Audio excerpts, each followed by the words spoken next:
Jeremy Andrzejkowski, welcome to Rzeczpospolita studio at the New Mobility Congress in Łódź. And my guest today is Sofie Defour, Freight and Climate Director, Transport and Environment. Hello. Hello, pleasure to be here. Nice to have you here. A new European Parliament has been elected just this month. The new European Commission was established, so the frames for the new opening are drawn. But of course, there are still lots to be done in fields of environment and sustainable development. There are numerous challenges and some answers and regulations are being processed. And I will ask my guests about these issues, but first things first, let's start with your organization. So you represent an organization that advocates for clean transport and energy. May you tell us more about your vision, your mission, your achievements? Of course. So Transport and Environment is Europe's lead clean transport campaign group. And what we do is, so our mission is zero pollution transport, be that cars, trucks, ships, airplanes. And so we do studies to look at the best decarbonization solutions for these different transport modes.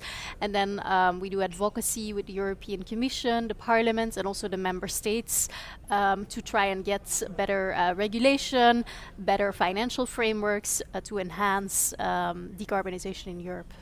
So you have a very broad view, and as I mentioned, the new European Commission was established. In your opinion, what its shape indicates as far as environmental and sustainable development are concerned? So I think it's very interesting to see and very good to see that the Commission is really continuing the work of the previous Commission. So it reiterated its support to our 2030 climate goals, but also to full decarbonization by 2050. I would say what's a bit new under this Commission. So under the last Commission, we really worked on ensuring that there would be sufficient supply of zero emission vehicles, for example.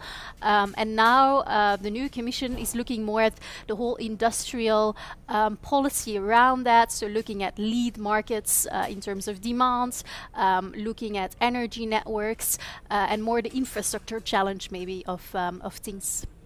What should be the main directions the European Parliament should focus on?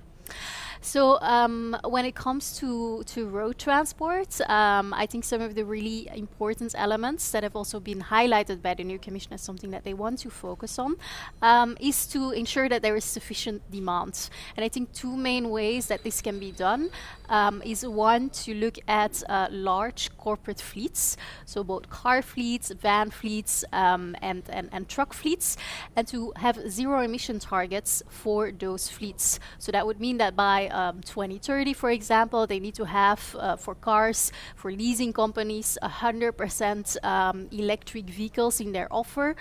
For trucks, we can go a bit slower, and there we would recommend to also focus more on the shippers and freight forwarders segment of things. So that's, for example, IKEA, who obviously have more purchasing power than, for example, the Polish driver who only owns one or maybe 3 trucks.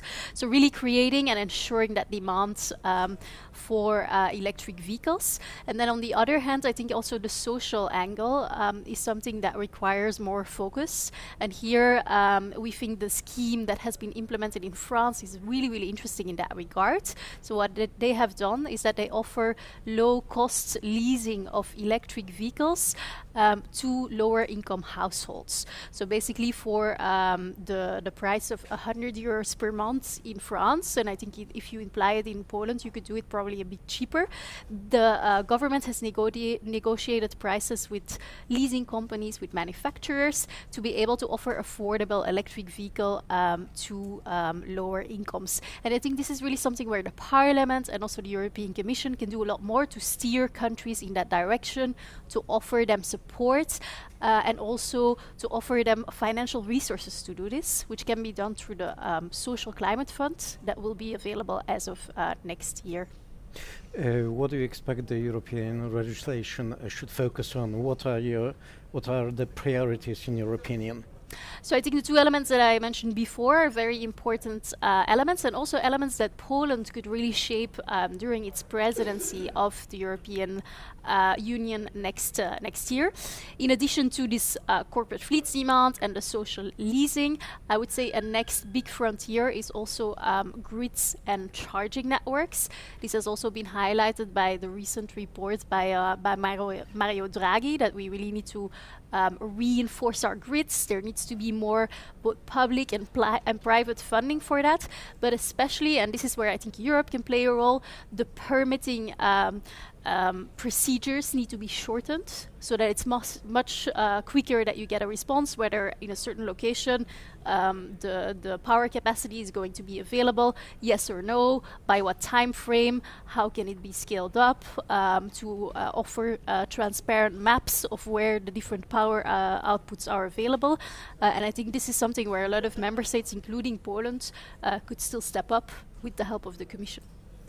Sofie Defour, Transport and Environment, was our guest. Thank you very much for finding time to visit us and for the interview. Thank you. Thanks.